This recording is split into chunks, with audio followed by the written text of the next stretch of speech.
Welcome to the Love Pod, where inspiration, vision, and real connection come alive. Wherever you are, you belong here. Welcome to our listeners. Welcome to the Love Pod. My name is Nathaniel. We're so excited to have you all here and to welcome our special guest, Bobbie Maloy, who is a published author. We're going to be talking about the confidence code today and the importance of self-trust. Bobbie, I really appreciate meeting you and hearing some of the transformations that you've gone through. Sounds like you've had a very rich and colorful life. So I'd love to just introduce you to tell us who Bobbie Maloy is, and let's just jump into it. Well, first of all, thank you for having me. And honestly, as someone who has kind of had it all, lost it all, got it, most of it back again, that's why I'm Mm, here. Transformation is, I mean, it's kind of the name of the game, and a lot of us struggle through that. mm, So so true. it's kind of why I do what I do. I was a U.S. Marine, transitioned from that into civilian life, which, made some interesting impacts in my life and those around me. I was married. I had the American dream, right? I went to college, I got married, I got the six-figure job. I had the house, like the one of the largest in the neighborhood. We had Mm, everything but the white picket fence. I have two kids and the dog, and it was great until I realized I wasn't living my life. I mm, was living a wonderful life of somebody else's choices, but felt trapped in it because I was doing the things that everybody said I should have been doing. And that's really where my moment hit, where I had to sit with some seriously uncomfortable moments in my life of, well, if I don't want this, what do I want? Because if mm, this isn't making me happy, if I'm not, I mean, a six-figure job, and I hated getting up in the morning to go to work because it didn't inspire me. It didn't give me that passion that I needed in life. And I didn't even realize it at the time that I didn't need it.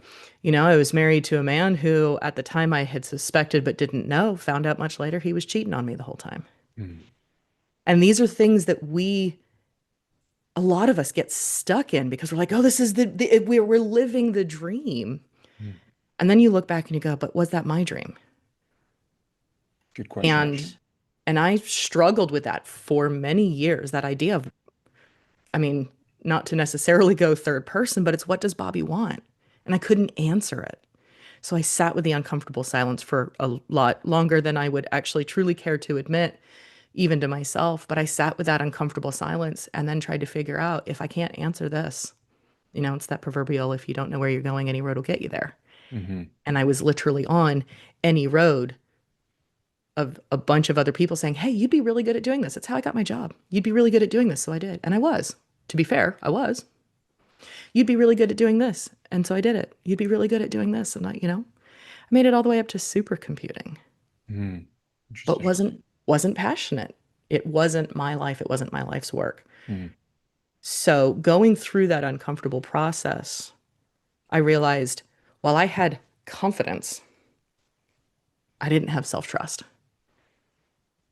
And I didn't trust that the decisions that I needed to do, the changes I needed to make in the world, I didn't trust myself to make those fully in the moment. And so I had to go through and do a whole bunch of different work on myself to realize it's okay for me to change, to make, for me, even if that means letting out here down for a little bit.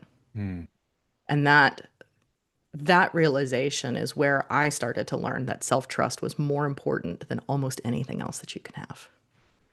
Wow, that's really beautiful, Bobby. And to me, I really love the distinction of, self-trust versus confidence. I'm sure there are lots of listeners. We've had some guests on the show as well who have achieved like high level success and climbing corporate ladders or whatnot, only to experience whether it's a version of burnout or like you're saying, just this like total lack of fulfillment. And like Stephen Covey talks about this in the Seven Habits, right? Like our ladders might be on the wrong wall. And I love how have gone through this transformation and really owned it, and now are taking this message and helping people to come to this place of self-trust. I think that this is such an important dialogue, especially in the self-development space. So many people are reading everyone else's perspective of what you should do, what you shouldn't do, and it sounds like you found a deeper layer for that. And I think this is really awesome. So let's go deeper into that. Oh, absolutely. Oh, I am a self-proclaimed self-help junkie. Okay. I have it. If you can think of a book that was out there, I have it. Whether it's a physical book on my bookshelf, probably, or that's the audio book or the ebook version of it or the courses. If you think of one, there's a high likelihood that I have done it or looked into it or, gone down that path. And look, I'm not here to knock self-help and personal development. It's what I help people do. So I'm not here to knock it. What I understand, what I found, and I know that there's a lot of people that found that are finding this out. If your manifestation, if you're trying to manifest the same thing year after year after year, is it working? Mhm. If your vision board has the same things on it year after year after year, is it working? If you're going to do this, this mindfulness and this meditation, but you still are struggling with the same problems over and over and over again, is it working? And the reality is it does. It does work. It absolutely works. Affirmations work. All of them. They all work. But they work when you understand what's the triggering point. And so for me, I had all of this outside influence and I'm listening to all of it or trying to, and I'm trying my best and I'm living my best life and I'm living in the moment and all of those catchphrases and I'm manifesting my future, but it's not coming into fruition because I was paying attention to out here and taking that as gospel instead of taking those moments and answering, what does Bobbie want? What does Bobbie think? And then that led me down to this path of, okay, well, if my manifestations aren't working the way that everybody else says they're supposed to, or my vision board has the same house on it for, 6 years in a row, or the money in the bank number, the same one over and over and over again, what's missing? Why am I not getting that? And that's what led me to go, I'm seeing a pattern in my life of things. And this pattern repeats itself. So let's go back and find the originating point. Mhm. And that's when I started working on if I could heal that originating point. Then all of a sudden my communications got better with other people. If I could heal that originating point, all of a sudden doors seemed to open for me. If I could heal that originating issue, and it's not always the same. In fact, it's usually not the same, each different originating issue for the things that you're experiencing in life. That's when sitting down and having my meditation moments, I could actually listen and go, oh, hey, that's what's going on. Here's how I can fix that. And then everything else that I had learned through being this self-help junkie was finally starting to come to fruition and work and start to do its thing. And my life started to Mm. become something I was actually proud of. And it was through that process that I actually wrote the book Healing Your Inner Child, because that is the culmination of everything that I went through. And as I was going through it, the people that I was helping along with me. Mm. Beautiful. Yeah, and I love that it's coming from a place of genuine experience. That originating point I find is very interesting, and I'd love to kind of, put a spotlight on that because I feel like there probably are a lot of people who are searching, whether it's in books. I can totally identify. I have a very eclectic book collection, not all self-help, but I definitely have Mhm. dove into that. But I love all kinds of books, and I think books are such a beautiful. It's like someone's universe that they've taken, maybe a lifetime to of experience to put in, and you can get another perspective of life. So I love books and I always will, but I really resonate with what you're saying about the importance of going in, especially this concept of in through meditation. I'm a big advocate of meditation. We get our answers from going within, right? Every master that's been on the planet has, in some way, shape, or form, whether their teachings have been indoctrinated to with some controlling message, but their original messages are always like pointing us back within ourselves. So I love that sometimes we go through all these outer challenges to really bring us back to that. And I love how you birth something from that experience that really helps people. Absolutely. Well, it's interesting because if you don't know how to do something, then you have to you go find out how to do that. These the pick a book that's on my bookshelf, whether it's personal development, self-help, business development, whatever those books are, they will teach you the how, and they'll teach you their specific how, which is fine. But that doesn't mean that it works for you Hmm. or that it's going to fix something if you're not also dealing with the stacking layers of crap that we've built up over the years. You know, you and I both have some gray in our hair. We might have a couple of decades behind us, right? And for anybody that doesn't have gray in their hair, you've got at least 1 decade because you're listening to this podcast. I promise you, you've got at least a decade worth of experience.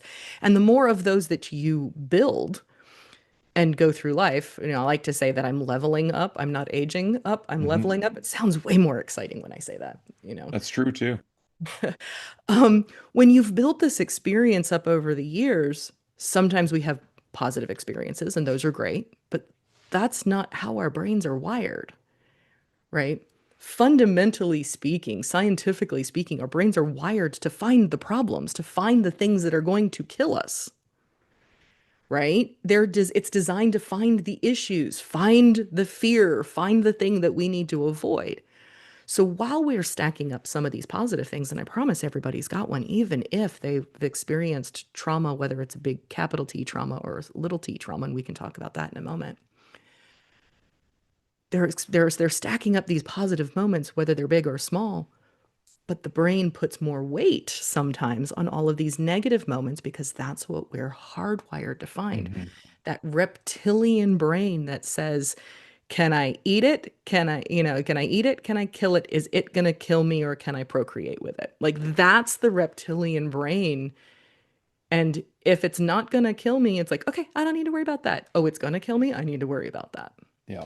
And so we stack these things up. And the more and more that we do this over our lifetime, because we don't sit there and come around and go, hey, this one's going to affect us for the rest of our life. Let's put this in the negative side. Like we don't do that in the moment. We can go back, however, and look at it and go, Hmm. that is a very familiar way of being. I've done this before. Now let's go back and go back. And we can go back to all of these different moments. We put effectively you do some timeline work, which is where you walk yourself backwards on the timeline Hmm. until you get to that first point of origination on what happened. And it could be big capital T trauma, but it can also be, depending on your age, lower key T trauma is a real thing for people, Sure. And it's right? relative, right? If someone It calls is. you stupid when you're a little child and you take that, you internalize that belief, You that's a big internalize. T trauma, right? And I mean, I mean, when you're 8 years old and you have a teacher saying that you're going to be bad at math, like you're no good at math, mhm, right? And that's one that I know that resonates for a lot of people. I like to use that as an example. So you have a teacher that's like, what are you doing? You can't even add. And teachers in the moment, they think they're teaching, but they don't understand that, to an 8-year-old, that's traumatic. You're like, oh my yeah, God, what do you mean I can't do that? And so then you yeah. carry that with you. And so you're like, okay, you get into college and maybe you've got some algebra or calculus and calculus plus, like I went through. And you're struggling because, oh my God, I'm bad at math. I was told I was bad at math. And then you get into doing business and you're like, oh, I can't even deal with my accounting, or your finances are off because it's math. It's all math. I can't do that. Oh, I'm going to leave that for somebody else Mhm, because you've built this up over the years because somebody in a position of authority or somebody that you trusted told you something and you internalized it. That's where these outside influences that we don't even realize we're absorbing become trigger points effectively for the way that we are through the rest of our life unless we can go back and deal with that. mhm. And so, no matter how many personal finance books you read, Yeah. No matter how many accounting books you read, or how many different times you're standing at a cashier trying to go, this is what my, this is what my bill is. I'm going to give them this. What do I expect my change to be? No matter how many times you do that or how many strategies you have for that, if you have this running underlying theme that says, I'm bad at math, I'm bad at math, I'm bad at math, the how isn't going to help you Yeah. until we can go back and fix that thought process. Then the how opens up your world.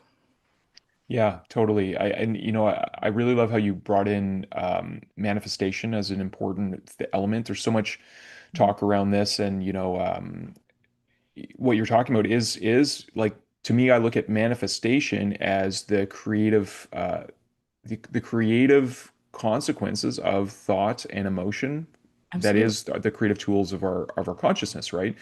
And so we're always doing that. So that was a perfect example of how, if you've taken on a belief as a child and then you just continue manifesting these experiences, no matter how hard you trust, if it's ingrained in your subconscious and your physiology, and you have like beliefs that are like in your heart about it, and there's so much science now backing this. I love a lot of the research done on like heart math coherence, heart brain coherence, and also Mhm. like the myofascia, how that contains a lot of Yeah. our issues are in our tissues, kind of Oh that yeah, the kind of body thing. remembers, right? So you Yeah, may not consciously remember something that happened, but your body sure does. yeah, And totally. there's a lot of science that's backing that up now these days.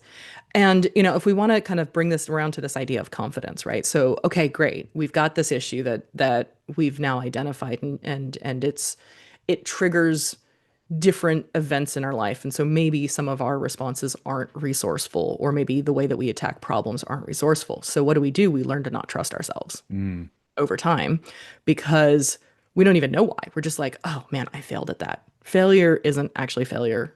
It's not the end, it's feedback. yeah.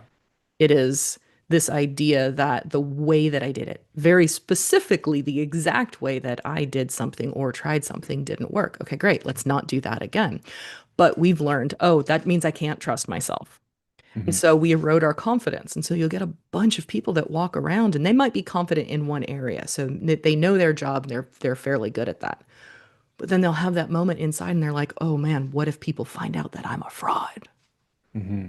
Right? I mean, how many people they're the CEO and then they lay awake at night going, what if people find out that I'm a fraud? That I don't Hmm. really know what I know, or that I don't really know how to handle this problem, or those things. And we have those internal moments. And Well, that's confidence doesn't mean competence, right? Those are two. confidence doesn't mean competence.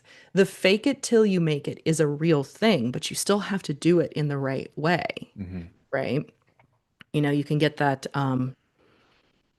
you can get the idea that it's the imposter syndrome. Well, it's you not trusting yourself. I mean, by definition, I can fix imposter syndrome in a moment, like in like 30 seconds, because real imposters know they're imposters. Like they know that they are intentionally pulling the wool over somebody's eyes. So if you question, am I an imposter? By definition, you are not. Now, that doesn't mean that it goes away, but you're not an imposter because by definition you're questioning that. Real imposters know they are an imposter. They know Hmm. that they're faking it. So that's one of those things. So then we get back to this That's self-trust thing, interesting. right? And we get back to the self-trust. Imposter syndrome is you don't trust yourself, Yeah. or you don't believe that you're capable of figuring out the answers. The reality is confidence and self-trust has nothing to do with knowing everything. It's got everything to do with your belief in yourself. So how do we build that, right? How do we crack the confidence code and build self-trust? You do not have to do a massive trust fall and believe that you're going to trust everybody else. You do not have to jump out of a plane. Although, yeah, I highly recommend it if you want to see fear and terror on your face when they record. So you can do those things, but does that really build self-trust? Mm, No. That builds trust in others, but it still doesn't build trust in yourself. The thing that builds self-trust are actually it's simple but not always easy, right? It's keeping your word to yourself. That's it. mm, So what does this look like in practice? I set my alarm for 7 a.m. I get up, not hitting snooze, not waiting 30 minutes, not rolling back over and trying to go back to sleep. It's I told myself I was going to get up at 7 o'clock. I set my alarm and then I get up. I kept Mhm. my word to myself. I'm not going to drink milk today for whatever reason. And then I don't. I keep the word to myself.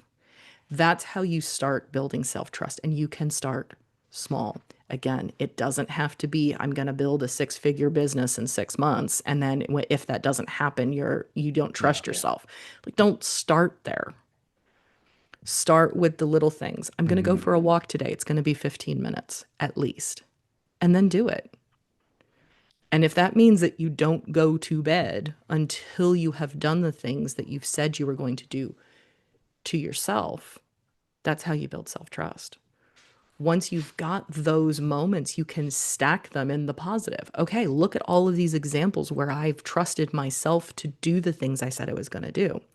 So that when your husband walks in and says, I don't want to be married anymore, or your wife walks in and says, this is it, I'm done, you don't have to worry about, can you trust yourself to do what you need to do? You know that because you have all of these examples that says, I can do this. I've told myself that I can do this. And I've had all these little examples that I build up, and ta-da, now I have that confidence to take those bigger leaps because I took the time to do those smaller leaps. Now, we don't always have that for life's big moments, and I didn't in the moments either when I went through a lot of them. But you can always build it, and you can tap into what you already do know, what you already have experienced. Look, confidence is you just know you know something and you're confident about it. So how many times did somebody ask you what's your name and you were pretty confident that you could answer that? Well, congratulations, you have confidence. I love how you make it so practical and starting on the small steps. And to me, like that first moment of the day where you've set an intention and it, what a wonderful reflection for myself and I'm sure our listeners as well, because, you know, there are probably many ways that we in micro ways break our own trust to sacrifice our needs or our desires to appease others. I mean, and I can't blame myself, although I take full responsibility because I feel like there's a lot of conditioning that happens in our society around this, right? Oh, 100%. That's where you're listening to those external sources, right? I had a fantastic career of other people's decisions because I listened to everybody else telling Mm, me that I'd be good at something. But I woke up like devastated that I had to go into work that day because I would listen to what everybody else said. mm, And so it's those same moments where if you make a promise to yourself that says, I'm going to stop working at 9 o'clock at night instead of 2 a.m., right? For anybody that is an entrepreneur that has those moments that are like, I'm in the zone. Let me do this. I'm going to keep going. Let's get going. We're going to get this done. And then you sacrifice your sleep because you have to be up at 6:30 or whatever time it mm, is that you get up, or 7 or 10, whatever works for you. I'm not trying to say don't be a night owl, be a morning person. If it works for you, you still have to be able to keep that word to yourself, mhm. which means I'm not going to work from sun up till sundown. I'm going to go and experience my family, or I'm going to go and take time for myself to do the things that I need to do. Well, and that often like comes down to a conversation of self-honesty, right? Mhm. There's something I'd like to kind of explore deeply with you because it's in the back of my mind as something Absolutely. that I've been contemplating for quite some time. I may present some new information to you now, but I feel like it's important, a really important conversation in the self-help world, and it really is around this word self. It's been my contemplation for a long time because, I find one of the challenges of our society, and maybe the only real problem on the world, if we want to call it a problem, because I think it's also a gift, Mhm. and that is the ego drive. The self that thinks it's separate from all selves. And I think that there's a big S self. I like to think of it as the soulful self. Mhm. But the information that I want to give you, and I'd love your perspective on this. So the foundation of Lightheart Vision is based on the principles and teachings that I discovered in the Christ letters about 11 years ago. They're Mhm. not religious source of material, and when I say that, some people just got kind of like, turn blank, but in those letters he talks about they started being written by a woman who was told to leave her ego totally out of it and just go by the recorder, and Mhm. she took notes for him like a secretary would. And in these letters, he talks about how uh, we're all going in the wrong direction in the self-help think and grow rich kind of idea when we're trying to manifest things from our selfish desires rather than turning to really the source of our being, which is what allows us to manifest anything in general. In everything is the source of our life. And he talks about his experience in the desert, how he was basically shown what we're shown now through our understanding of quantum physics, and that nothing is solid and vibrating matter, and that very much true that our strongly held intention in mind does change the atomic structure of reality. So we are powerful, and the ego, because it's drawn from that same intelligence, does have the power to manifest things. But the problem is when we do this, like say we manifest the helicopter or Mhm. like I always joke, I say if I could have one physical thing that I manifest, it would be a flying saucer because that would take care of the problem of Nice. travel, of living. We could go Good. visit Bali one day and then in the afternoon be I love it. in Ireland and then go to another, go to another I love place in it. the cosmos. I love it. But I love your perspective on this because I feel like it's really important to, you're good at that distinction between self-confidence and confidence and self-trust. And I really feel like since you've traced back this origin, what's your perception of what I'm saying now? Okay, so I want to separate the difference between ego and self, Mm, right? The ego is the one that does it for other people to look at you. mm, Look at me, look what I've done. How awesome am I? That's ego. I mean, if you have to drive the most expensive cars, but you're missing bill payments, that's ego. If you have to manifest the biggest plane on the tarmac because you want to put your name on it. And look, and I'm not espousing that this is wrong. I want you to sure. understand Yeah. if you're doing it solely so people can look at you and go, "Oh man, that person has made it." That's ego. That is not from source. That is for you to look good to other people. The self is about how do I take care of this physical being so that it can give more to the world. And the Mm, difference is like you hear the cliche all the time that you can't give from an empty cup. yeah. But it's also kind of difficult to give from a cup that can't take anymore Hmm. Hmm. because it's so busy overflowing that, I won't tell you that there's such a thing as too much by any stretch of the imagination, but you also find that people that really do get to those moments that they have, they move into philanthropy and they try to help the world on massive levels. Hmm. If that's not you, that's okay, Yeah. right? It's okay for you to have enough in the world so that you can continue to make a greater impact for the way you were meant to make an impact. Hmm. I love that. Yeah. And so there is a difference between the ego and the self. The Hmm. self is about what do I need to be fulfilled for me? The ego is about what do I need to be fulfilled so others like me? Hmm. And Yeah. that's really the biggest distinction between the two. Self is connected towards whether you want to call it God or Christ or source or the universe or the oneness or whatever it is Hmm. that's your greater and higher power and purpose. And we all have one. When you tap into that, that's self, truly self. Ego is about doing something for the the way that you are noticed in the world. Yeah. So if you'll notice, if you take a look at some of the biggest players that are out there, those household names that you can you can see the difference in how some of them do it to say, look at me.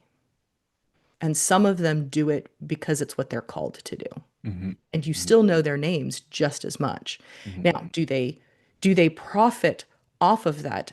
There's nothing wrong with profit. There's nothing wrong with my bank account is a reflection of the value that I bring to the world Hmm. in the moment. That's all that is. Yeah. So if I am able to truly help other people, and I have a big mission, right? My mission is to heal the world one mind at a time, Mm. to help us Beautiful. understand that we can and do have immense amounts of power, right? That's what I'm here for. And if I can do that, whether it's one person at a time or 100 people at a time in a group program, or eventually I get to the point where I'm doing retreats and we can just shove as many people as we can because we're all learning and growing. If that's what happens, then the bank account can reflect that because it turns around and then gets it. Some of it goes to me, some of it goes back out to the world. Hmm. Yeah, no, I love how you brought a lot of this distinction. I'm glad I asked too, because it's an important conversation. And it's for me, a lot of our language, sometimes we have undefined words, like self. And it's important to really look at what we're talking about, and I love how you clarify that from your perspective. And we have a shared mission in this, Bobbie, and I feel like there are many souls on the planet now, or selves, however you want to call it, who feel this call to help the world as a whole. And that's a big part of why we co-created Lightheart Vision, is to really to harmonize and synergize what our higher visions are. Because I do believe that world enlightenment is truly possible when we're all living from that place of connection and from the place of the true self, and we are genuinely caring and loving towards one another, and recognizing that we're interconnected. So I'm curious, so your higher vision of the world, healing one mind at a time. What is your vision of that, and what is your place in that? You mentioned retreats, you mentioned, being a teacher. Obviously, you have that natural gift about you. I'd love to hear what your vision is. Oh, my vision changes sometimes as long as it goes and continues to work on that healing one mind at a time. That's the bigger vision, right? That's that driving factor, the GPS, if you will, destination, and whatever I do to get there. Where do I fit in that? I fit in that with people that resonate with the way that I say things, right? I fit in there with people that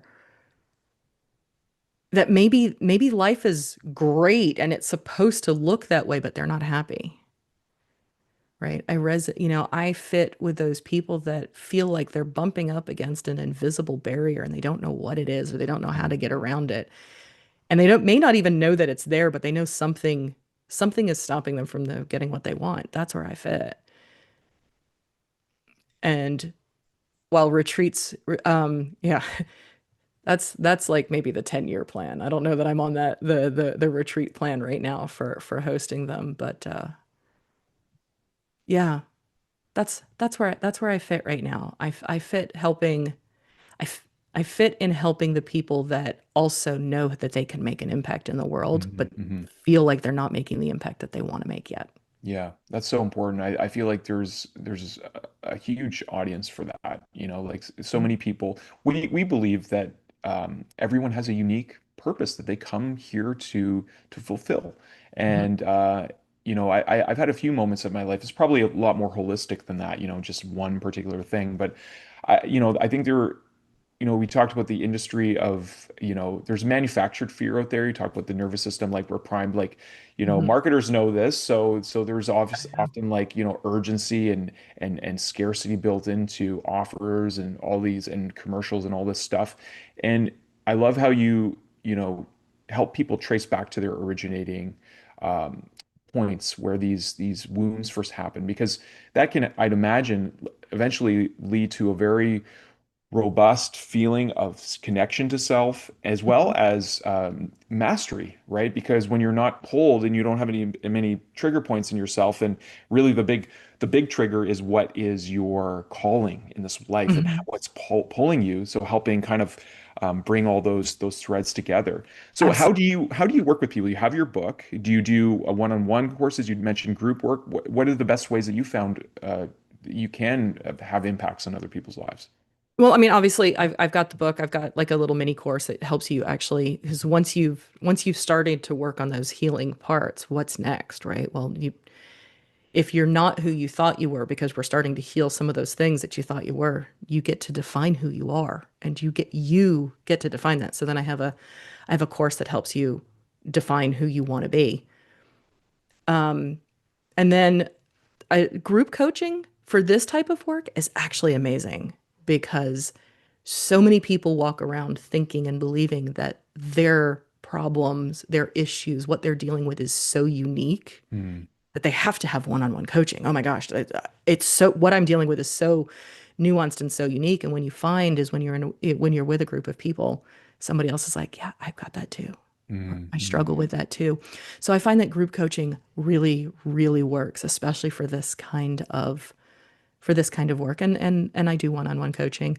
I've also, I mean, I help people through podcasts like this, and I'm Yeah, definitely starting to hit even some speaking stages and that type of stuff. And wonderful. and I'm opening up the idea of doing like corporate and business events. And so whether it's coming to speak at businesses or even putting together like workshops for businesses and that type of stuff. Well, I think that's an important world. There's a lot of businesses. When I was working in my last career, there was a lot of talk about, psychological health and well-being.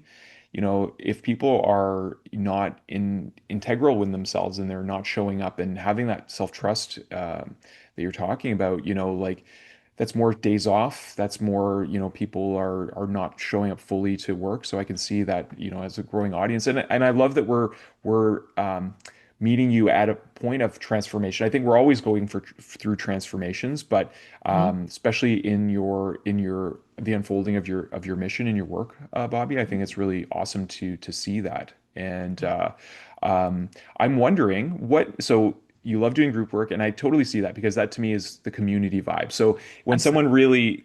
really, starts realizing that they need to go within and to connect and find that those truths from within themselves, then the natural inclination is to want to connect with others in a similar Absolutely. Yeah. way, right? The people who are on that same journey as you that can speak that same language is I mean that's it's powerful. Yeah. Yeah, I feel like we're such social organisms, and we've gone through this weird kind of, point of history where we are um, even though we're more connected technologically, a lot of people are feeling more isolated. So I agree with you. I think the group connection is so important for people to have that feeling of, sisterhood and brotherhood, that we're in this, that we're on a journey together. And it really is a journey, right? Because I feel like so much of what we're sold is it's about achievements. And, we've heard from some of these household names about how there is so many people who rise to the top of achievement in every area of life and yet do not feel that sense of fulfillment like you described as well. Yeah, well, I mean, I had a six-figure job. I was living what should have been the American dream, and I couldn't get out of bed to go do it. Like I had to rip myself out of bed because I wasn't passionate about it. And there are so many people that are stuck in that. It's one thing to say that I'm in an abusive relationship and I have to get out of it. Those things are easy, right? There are easy decisions. That doesn't mean it's easy to get out of that. And don't mean to imply that. Yeah, There are easy decisions to it's a little make. more This clear. Yeah. isn't good for me. I need to do something different.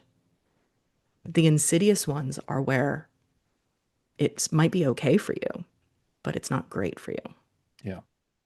And those are the ones where so many people get stuck because I should be happy with what I have, but I'm not. And if you've Hmm. ever said that to yourself, I should be happy with my job, but I'm not. I should be happy in my marriage. I should be happy with my house. If you've ever said I should be, that's probably an indication that there's more that needs to that there's some internal work that you need to do because the I shoulds come from out here. Hmm. You should want this. You should want all of this. You should, I Hmm. mean, like that's all the voices. That's the world telling you what they want for you. Hmm. And I find it interesting. I mean, we've all heard the aphorism like don't should on yourself, don't should on others, but also the word shoulders and should are related, right? Because there's that Mhm. body awareness. So, I mean, Mhm. part of the work that I do with folks is deep somatic inquiry for cleansing Mhm. consciousness as well, so that they can actually gain a sense of clarity of their higher vision. But I find it interesting that, that word should is there, and there's something else that I wanted to say to you. Oh yes, I wanted to ask you, what was there a particular moment for you, Bobbie, where you realized like I just have to make a change? Like everything, maybe all the learnings, you just came to a culmination moment. Was there a moment where you just like something triggered, or was it more of a gradual awakening for you? So it's kind of twofold, right? I was gradually, the last 5 years of my marriage, I was starting to go, something is off and I can't put my finger on it. And I'm not talking specifically about my marriage. That's just when it started to happen. And really the big change happened for me when my husband came home and said, I don't want to be married anymore, because that's when I had that almost existential crisis of what am I going to do? Mhm. And I don't know how to do it. And I had, I had a lot of training up until then, and I still, I'm a self-help junkie. Like we've talked about that already, right? I'd had all of that. So I'm like, I know I can figure this out, but it was still, that's that moment where I was almost thrust into, I had to do something. And I don't recommend that people wait until they're thrust into the moment where they Mhm. have to in Mhm. order to do this work. And I'm not saying that you go through and you do this work and it means that your marriage is going to disintegrate or that your job is going to go away or that you're going to completely, you know, for lack of a better terms, blow up your life, which I've actually done a couple of times in my life where you're just like, this isn't working for me. Let's make a change, Mhm. right? You don't have to do that because you've gone inside and tried to figure things out. It's all about, what do you want? What is good for you? And if the situation that you're in it doesn't have to change. In fact, it gets better. Mhm. It can get Mhm. absolutely better when you're in something for the reasons that you know are right for you. Mhm. Yeah, it's so important. And back to that trust aspect, like for me, my languaging has been more about like trusting life itself, because I do believe there's a mastermind behind my life. If I look at the journey that I've been on, if I would have like tried to strategically create a blueprint of how my life should unfold, I couldn't even imagine some of the miraculous and, you know, Mhm. just inspiring experiences I've had. And just, I mean, a big part of the spark of Light Heart Vision was having our home birth with our daughter. And I had the Mhm. opportunity of catching her, and the level of presence that she had in that first moment and just looking into my eyes was like the greatest miracle I've ever seen. And I've seen some miracles, Uh-huh. and so it was like, to me, I could never have manufactured or put on a vision board these experiences. I believe there's something so much, there's really an unfolding of miracles. So when you learn to trust the true self behind that Mhm. all, and to have that,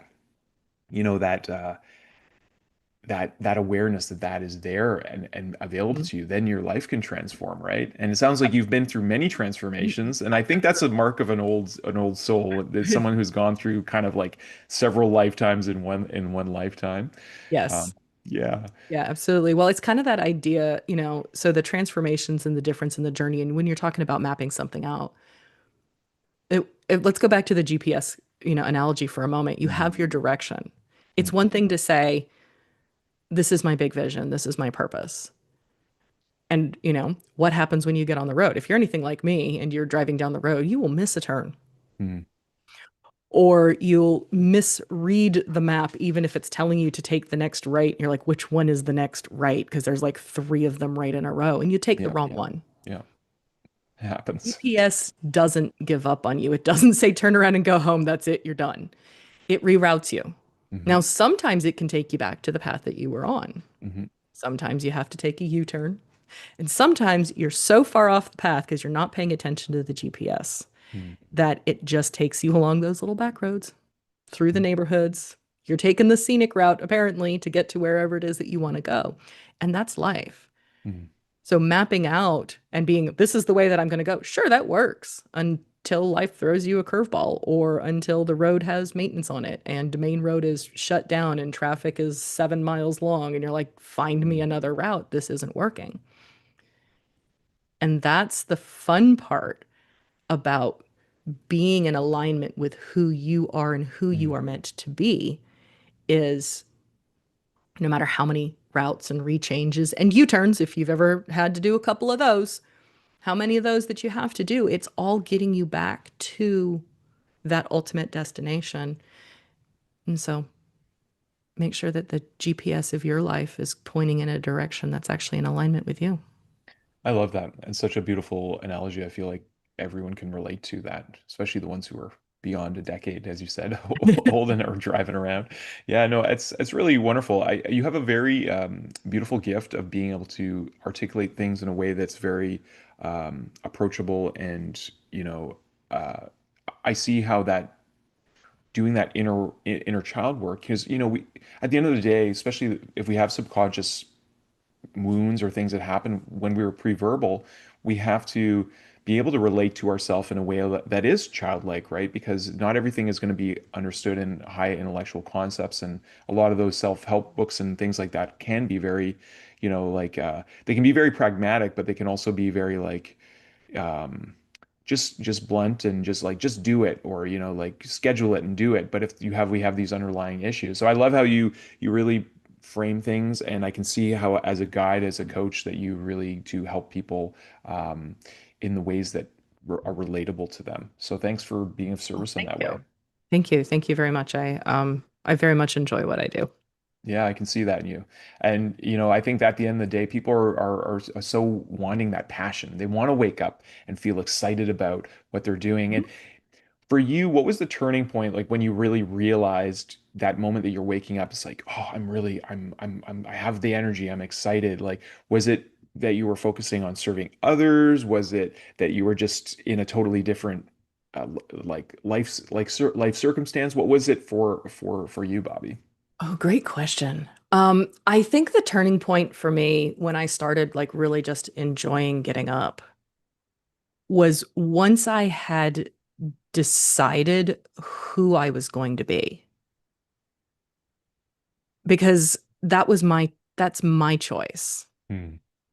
And it's even if I decided, because and I started it with, different jobs and stuff that, sometimes you repeat the same patterns, it's just the names and the locations change, right? Yeah, yeah. If you do that, guess what? There's some inner work that needs to happen there. But once you start making that change and you decide, this is who I am. I'm somebody who gets up and enjoys the day, right? Once you've made that decision, it's easy to be passionate about that. So Hmm. I had to decide that that's who I wanted to be, and I had to decide who I wanted to be. And I got to realize I actually got to pick that. I get to decide. Nobody else gets to decide. I'm the only one that has to live with this body my entire life. And so I get to decide who it is, and what I do. Hmm. And that's when that passion really started to show up. That's so beautiful. And I'm just putting myself in the shoes of viewers and people that you're working with, and wondering what from the outside looking in, there's this concept in coaching, like a jar can't see its own label. So Mhm. sometimes we're better at seeing what others need to do, or maybe like a belief that they have that needs to be embraced or whatever. What do you feel is the biggest barrier for folks you've worked with, or other people listening to this, to just making that decision that they are the ones who are choosing? Because I feel like many people may be reluctant to even accept that, because they have so many voices, whether it's, from their parents or teachers or experiences. What do you find is, yeah, that greatest barrier? So the biggest barrier is we've actually not gone through the exercise of defining who we are and who we are not. Mm, And it is an exercise. It's one of the first exercises that I take my clients through is defining who you are. mm, And again, simple exercise can be easy. The execution of it afterwards, what do you do with it? That's the part that It takes work because if you've always been a certain way, but you don't want to be that way anymore, Hmm. just know that's a GPS point. So sometimes you're going to hit those roadblocks and sometimes you're going to divert and you're going to take the wrong road on just becoming who you want to be. Mm. But if you haven't actually defined that in a very clear and articulate way, it's it's hard to get started on anything else until you're very clear on who that is. Yeah. I love that. I think that's really an important exercise for everyone to do. So Mhm. maybe this could be a like a takeaway as as a taste of doing that inner work, Bobbie. If you could maybe give us a few steps of how someone could sit down with, sounds like with pen and paper and Mhm. start looking Absolutely. at doing that. How could we? Awesome. I can this is actually this is one of my favorite exercises actually, and it's take a piece of paper with your pen with your pen, pencil, crayon, doesn't matter. And Love that. you're going to draw a big circle in the middle of it, right? Big circle. Inside that circle you're going to write I am. And outside the circle you're going to write I am not. Mm, And then you're going to actually define who you are. And everything inside that circle is who you are and or who you choose to be. mm, beautiful. Big, small, doesn't matter. I am someone who gets up at 7 a.m. I am someone who howls at the moon every time I see it. You can be fun.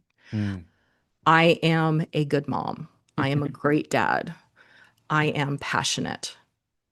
Put those inside the circle. That's who you are. Guess what? You've officially established when you do this exercise. You've established the boundary of you. Mm, Something that people don't understand is where do they end and somebody else starts? Who are they? They haven't made those determinations. Now here's the thing.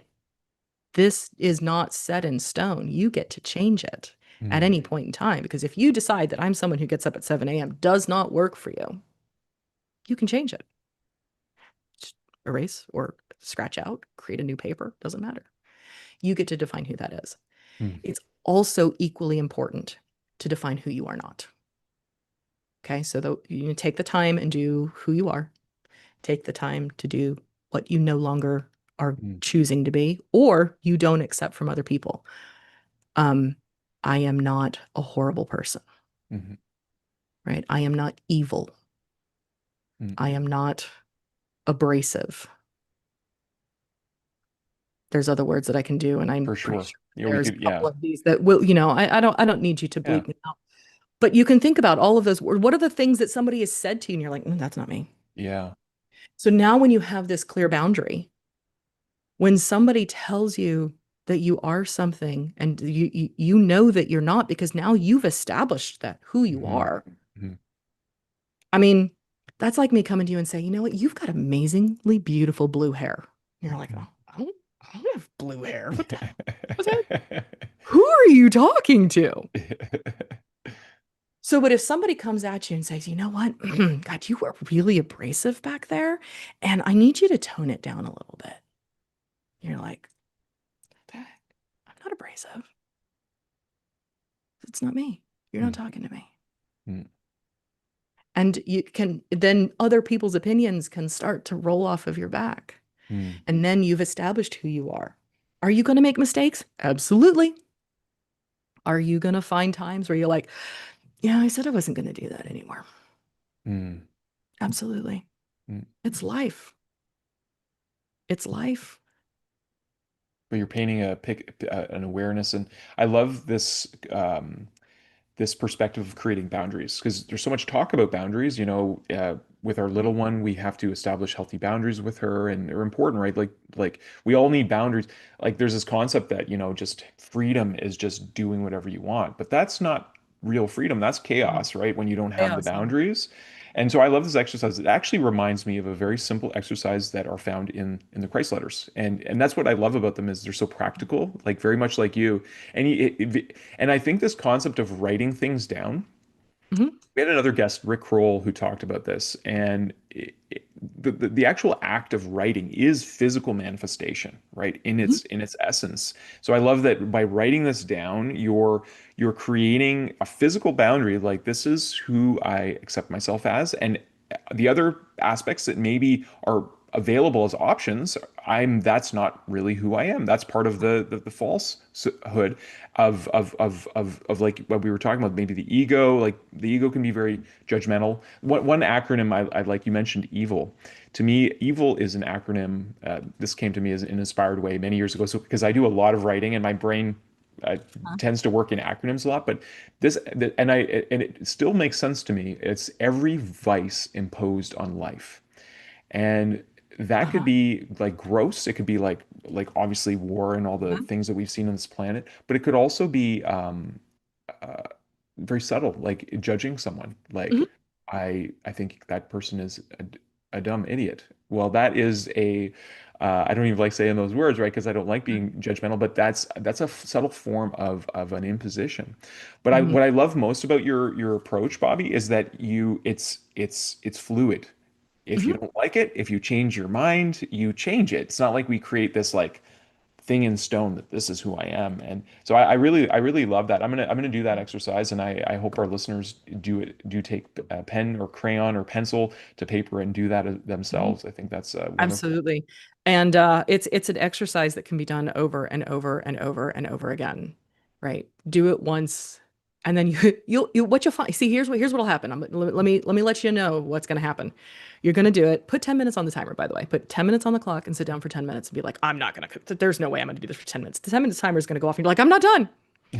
Okay, it's okay, but do it for 10 minutes. Then walk away from it and come back to it later, and you'll find you're like, oh man, oh, I didn't I want to add this part, or I want to change this part, and then again walk away from it and then come back to it. I do this exercise once a year just to make sure that I am still who I choose to be. Mhm. I think it's a great exercise to do every year. They talk about Beautiful. new year, new you. Well, who the hell are you going to choose to be? Let's Mhm. define that in something that then becomes really easy for you to see. Yeah.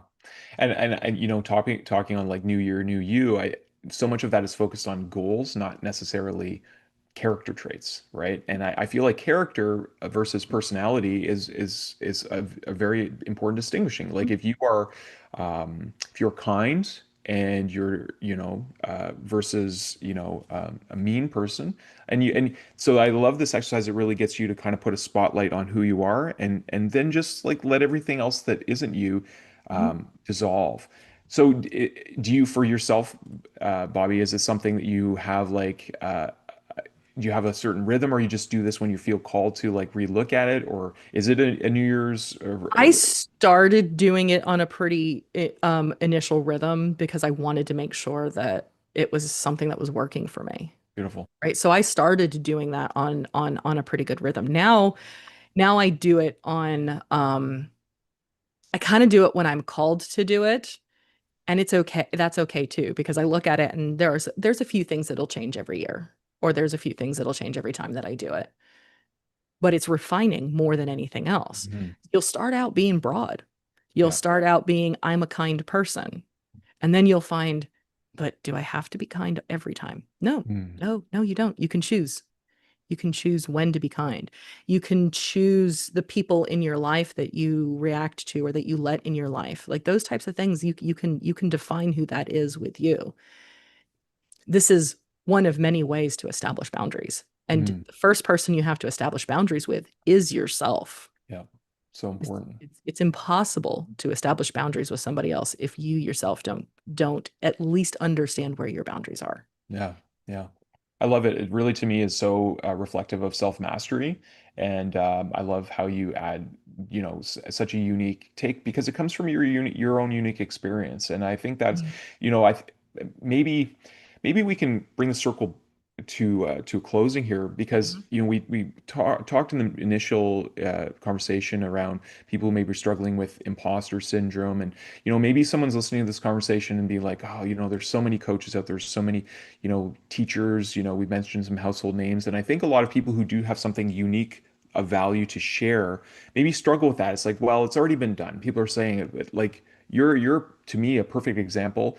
We've just had the pleasure of meeting you, and I love how you have created a very unique vantage. It's going to resonate with different people, and you're going to be able to serve people in a way that maybe, because there are different perspectives on there because we all have different voices. So what's your perspective on that, Bobbie? The perspective on different voice. Oh, of Like for someone who's somebody's already maybe, done it.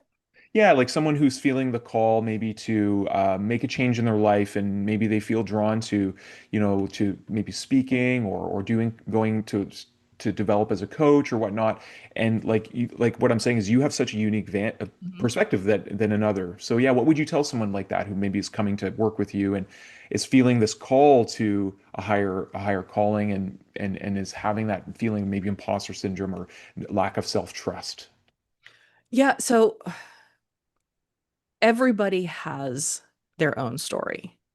Everyone has their own unique lived life, even if everything that you've done in life isn't unique. The way you've done it, the pattern it's been done in for you is unique to you. And that's true even among siblings who, were raised with the exact same experiences. The way you interact with the world is different. So Hmm. everybody's voice deserves to be heard. And it all starts with the idea of, can I keep the promise to myself? Hmm. Do I know who I am? And do I work towards being that? Yeah. You know, step into the, step into who you are meant to be. And if Hmm. you don't know who that is yet, that's okay. There's ways for you to go internal and find out. And there's, simple exercises, and there's more complex exercises to getting that figured out. That's beautiful. So I like to ask guests every once in a while who I feel would have a message like this to share. So if you could have a megaphone to the whole world and everyone could listen all at once, what would you tell the world, Bobbie? Failure is not the end. It's actually the beginning. Hmm. If you've failed at anything, it's just the universe giving you feedback that either wasn't meant for you, or the very specific way that you're doing it wasn't meant for you. Hmm. And that's an okay thing. Don't let that stop you. Beautiful, beautiful. Well said. Thank you for sharing that message. So where can our wonderful audience find you? How can they connect with You can Bobbie? connect with me on my website. It's alignedselfmethod.com. Okay, For your audience, I do have a free gift if they go to alignedselfmethod.com forward wonderful. slash confidence, and you can download another one of my absolute favorite exercise to tap into unlimited confidence in as little as 5 minutes. Oh, beautiful. So, I will write especially this after down. listening to all of this and, finding all these little confident moments that you build up, remember those because you can tap into those intentionally when you need it. So, alignedselfmethod.com forward slash confidence. I'll be sure we And add that into the show notes. absolutely. And I'm on TikTok at Aligned Self Method. I'm on Instagram at Aligned Self Method, and you can find me on Facebook as well, also Oh, at Aligned Self Method. okay, wonderful. Align self method. I also, I love to share, movers and shakers with this platform that I've recently discovered, Bobbie, if you don't mind me sharing a little bit Sure, with your, are you absolutely. interested? To me, it's been my first authentic online experience of real community. I've, on occasion, I've deleted most of my social media stuff because I found like the scrolling often left me feeling depleted. And I prefer focusing on creativity and using those crayons as you talk about. But I found School, Skool, Yeah. about a month ago, and I got to tell you, I've met some of the most wonderful people because it's an environment bred for Mhm. community building. Mhm.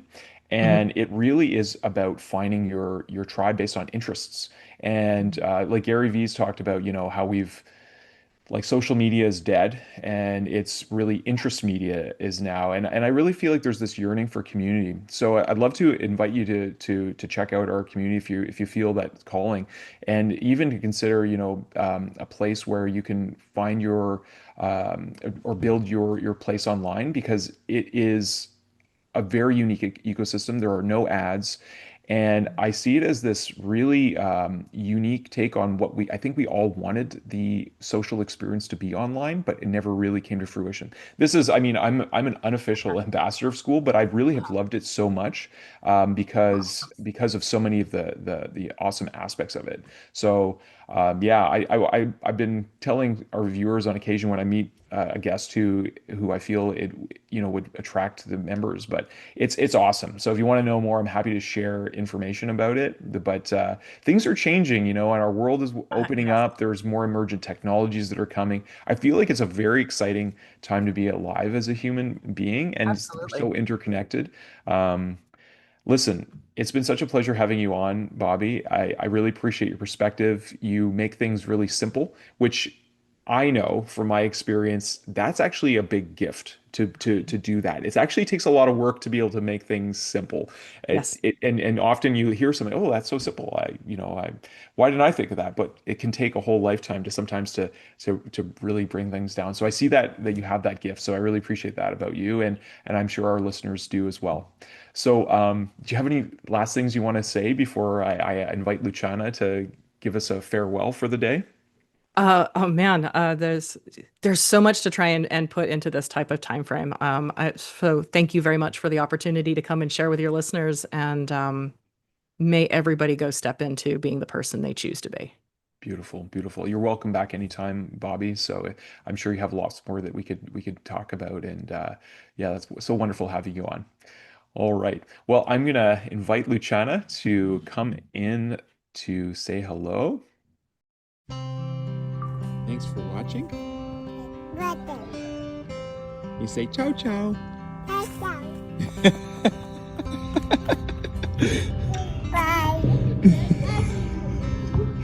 I love you so much.